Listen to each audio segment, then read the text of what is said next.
طيب، يعتبر جينا لأهم لحظة، أو يعني لأكتر حاجة كانت بتطلب مني في كل الفيديوهات. عايزين فيديو توتوريال. النهاردة معانا فيديو توتوريال ليه علاقة بالكورس، أو تطبيقي برضو للكورس، الحاجات اللي اتشرحت وكده، عشان نشوف برضو حاجة زي دي. أنا فتحت لك أول الفيديو خالص، بدأنا بالصورة دي عشان أوريك أنا كنظرتي هبص لها إزاي، أو هشرحها يعني قبل ما تبدأ أي ديزاين لازم تكون عندك نظرة سابقة للموضوع. أنا مش هخش أبدأ كده على طول، لا أنا لازم أشرحه الأول، أفصصه. شوف أنا مثلا دلوقتي أكون راسم في دماغي شكله عامل إزاي عشان أعرف أطبق. طيب، أول حاجة هنا أبين إن أنا عندي خلفية فيها إضاءة، في كلام في ال، يعني ممكن نعمل لاير كده فوق عشان نحدد الكلام اللي أنا بقوله.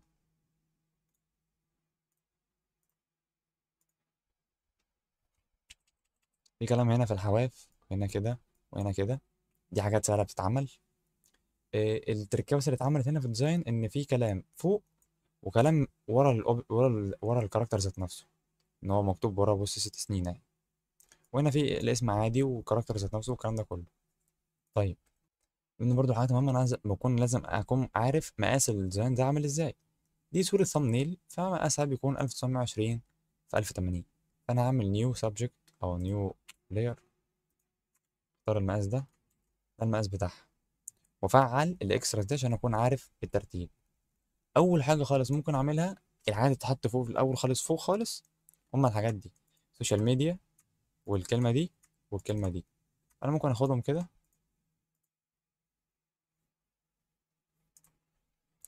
بص، حاجه برضو هتساعدك كويس جدا دلوقتي. انا هنا عندي ده جروب، هنا متقسمين الشرط اللي في النص، لو جينا نزوم كده شويه، الشرط اللي في النص والكلمه واللوجو معمولين في جروب، معمولين كار اوفرلاي او من غير كار اوفرلاي. بدل ما اخدهم كنترول سي واخش في الناحيه التانيه اخدهم كنترول في، وادوس كليك يمين، اعملهم كونفيرت سمارت اوبجكت، هيلم لك البتاع كله في سمارت اوبجكت واحد، بقت لاير واحده. خدها كنترول سي. طيب هنا طبعا مش باينه، بس احنا ممكن نعمل كده ايه، حاجه سودا عشان تبان. من سوليد كلر هنا عادي، اللي هي دي سوليد كلر. اخد دي مثلا كده،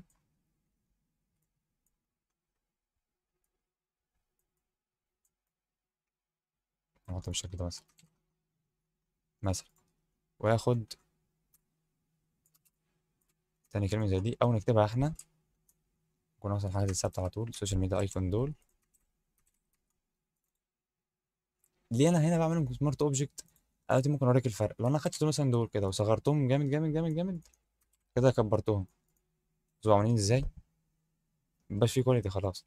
طب لو رجعت زي ما هم طبيعيين، عملت لهم سمارت اوبجكت كده وصغرتهم، صغر تاني، كده اكبرهم زي ما هم، محصلش حاجه، لان سمارت اوبجكت، فاهم؟ اللي هو يعني بتحافظ على الكواليتي بتاعتها. حاول دايما تخلي الحاجات دي صغننه قوي كده، ما تبانش في الاعلانات او في بوسترات الافلام. تكون الحاجات اللي تحت دي، بص، تكون ايه، بارفع خط. طيب، خط زي ده انا عارف اسمه سمارت مان تقريبا، صح؟ سمارت مان. انا ممكن اكتب مثلا كده، مكتوب: البساطه دائما تفوز. واختار من هنا سمارت. ماشي، كبر كده، اعمل سترونج فوق. تاخد بالك هنا كان الشكل ده بسيطة متطولة بين السين والألف. طبعا تفوز زي ما هي. أنا ممكن أصغرهم كده حبة، أقربهم من بعض كده شوية مثلا، وأجي هنا دوس شيفت وحرف الت. ما عملش ليه؟ عشان ده كيبورد إنجلش، نقلب كيبورد عربي مع حرف الت بقى كده، ونصغرها بحيث تكون برضو إيه، قلت لك خليها في الحنين كده خالص، يعني اللي هو مش كبيرة جدا. ممكن نطلعها في بتاع اللي فوق دي كده عشان تكون باينة أكتر. طلع برضو دي كده فوق. حاول، يفضل يعني تكون في أول الخطوط، يعني تكون في الحتة دي بس كده، اللي أنا عاملك عليها دي كده مثلا. ودي ممكن برضه تنزل لتحت كده. دي أهم حتة، دي بتكون فاهم يعني، لو الأمر استنفذ منها ممكن تطلع للي فوق دي كده واللي تحت دي كده. بس يفضل تكون في اول خط، مش من اللي بره، من اللي جوه، عشان يعني ما تبص منك. طيب، هنا الخلفيه دي هو متاخده الخلفيه دي.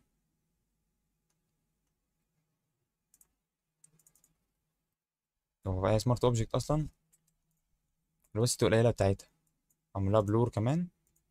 انا ممكن اشيل البلور واخدها زي ما هي،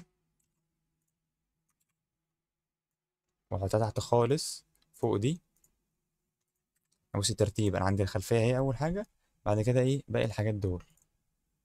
تاخد بالك هنا مش باين غير البلتات دي اول حاجه وراه، فانا هكبر لحد ما يكون البلتات دي هي اللي ورا كده مثلا. اعمل ديليت الفلتر ده، مش عايزه.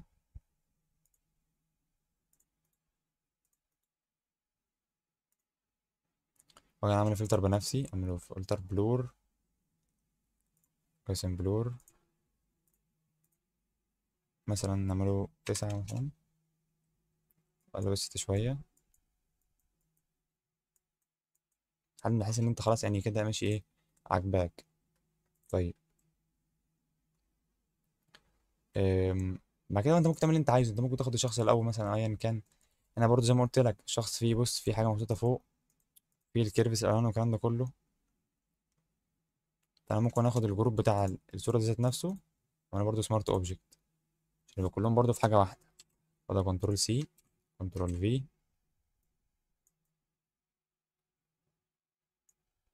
حاول برضو ما تغلطش غلطتي، انا هنا الديزاين ده عامله من فتره شويتين ثلاثه حلوين، يعني حاول، فاهم، اعمله كده شويه مثلا، فاهم، كده اشيك شويتين ثلاثه، فاهم اللي هو انا ايه. خليك زوم شويه على الكاركتر.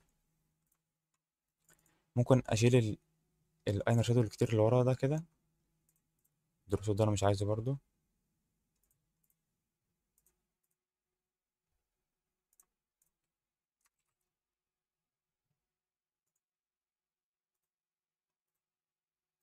طيب، عملنا انا بنفسي بقى الاينر شادو كده مثلا.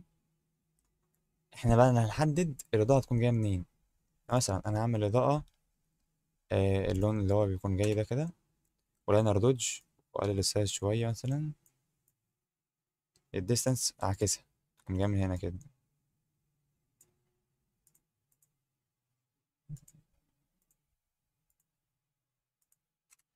مثلا يعني. طيب ايه تاني؟ الخط ده اسمه طويل، ناخدها كده مثلا.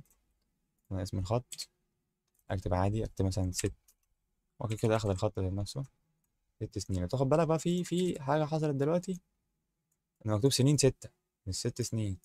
انت ممكن تسلكت كده وتقلبها عربي الانجليزي، واجي هو مطول من بعد اليه، بص كده راح اعمل شيفت تي كتير. طيب واظبطها كده مثلا. ايه ده بقى؟ اسحب اللايرز نفسها، حطها تحت الكاركتر بس، بقت كده. اللي منور الديزاين شويه، الافكتات بتاعت الشخص ذات نفسه، احنا ممكن نفعل منها حاجه منها دي.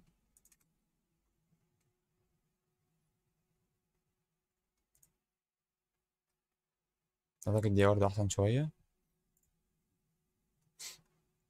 بعد كده دي عملناها، ممكن ناخد مثلا دي كده، دروب شادو للون ده، نقرب الديستانس شويتين تلاتة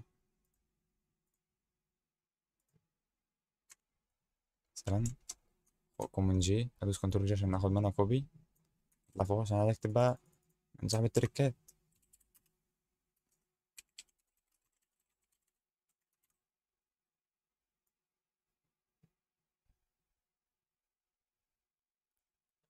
تاخد بالك ان انت كل ما بتصغر مثلا دروب شادو مقاسه بيتغير، يعني غير دي. فانت لو انت مثلا استقريت، لو بعت دول كده حبة، عملت دي كده مثلا، واستقريت على الفلتر ده كده، خلاص ان الدروب شادو يكون بشكله كده، دوس كنترول يمين، تعملها سمارت اوبجكت، عشان لما تكبر وتصغر يفضل البتاع زي ما هو، ما يحصلوش حاجة. انا بغير شكله شويه، مش لازم يتعمل بالظبط، بس عشان ايه؟ اوريك شكله عامل ازاي بس. طيب كده اهم حاجه فاضل الاضاءه، وانا مغمق دي شويه، ممكن برضه اغمق دي حبه كده حلوين، خليها تكون اضاءه عاديه، انا الطبقه لوحدها عشان لو عرفت اعدل عليها بعد كده.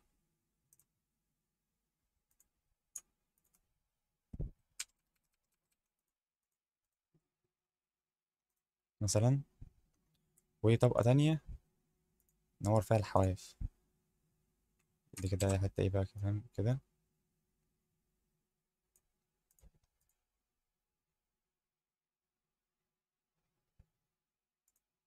ده نورمال ماشي، يكون على فكره احلى بكتير. صورة كلر، اللون بتاعنا نعمله كليمنج ماسك ليها، نختار له لون كلر مثلا، نعمله شويه برضه بحيث يبقى ايه، يعبي كده.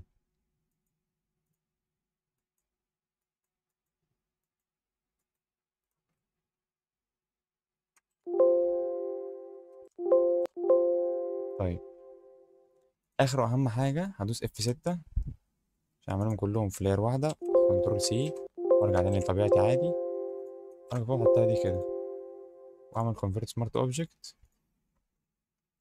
واعمل بقى الكاميرا رو فلتر اللي هتبقى اهم حاجه في الحوار ده كله. نظبط الالوان شويه،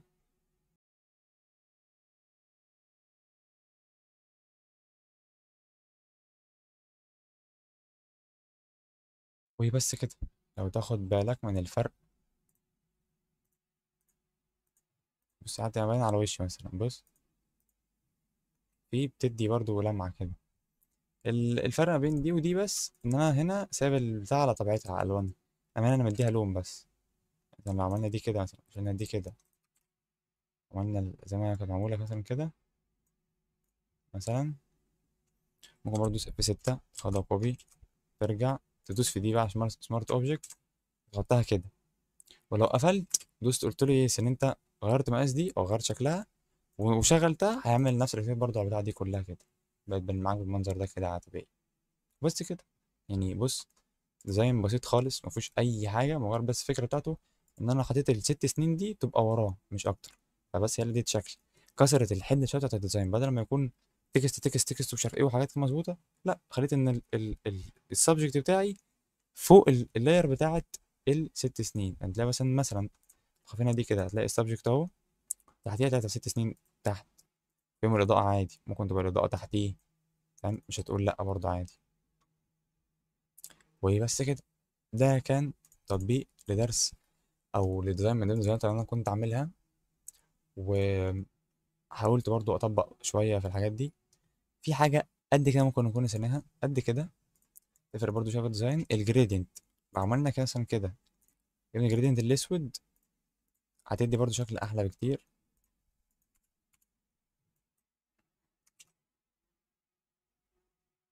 هذا برضو اسود، لازم يكون لونين اسود، خلي بالك مش واحده بس. بس كده، انا كده خلصت زي الفل. وبس كده، ده كان فيديو النهارده، كان توتوريال كده بسيطه شرحنا فيها ديزاين انت ممكن تكون شايفه ان هو مش هقول لك معقد، بس يعني مش عارف يتعمل ازاي، بس اتمنى ان انا اكون بسطته لك وفهمت ازاي الحوار ده بيتعمل. الصور طبعا بتلاقي على الفري بيك، من اي صور او خلفيات او الكلام ده كله بتلاقي على الفري بيك. الموضوع كله ما هو الا صورة الشخص والخلفية والتكست، وبتلعب في التكست شوية، بتحاول تغير شكلهم بس مش اكتر، تدور الحرف تحطه ورا الشخصية، الكلام ده كله. بس كده. شوف الفيديو اللي جاي، بس مش تعمل شير ولا سبسكرايب، وتبع الفيديو ده لو حد من صحابك مهتم بالمجال ده، عايز تسأل عليه سؤال فانا موجود معاك. اشوفك الفيديو اللي جاي.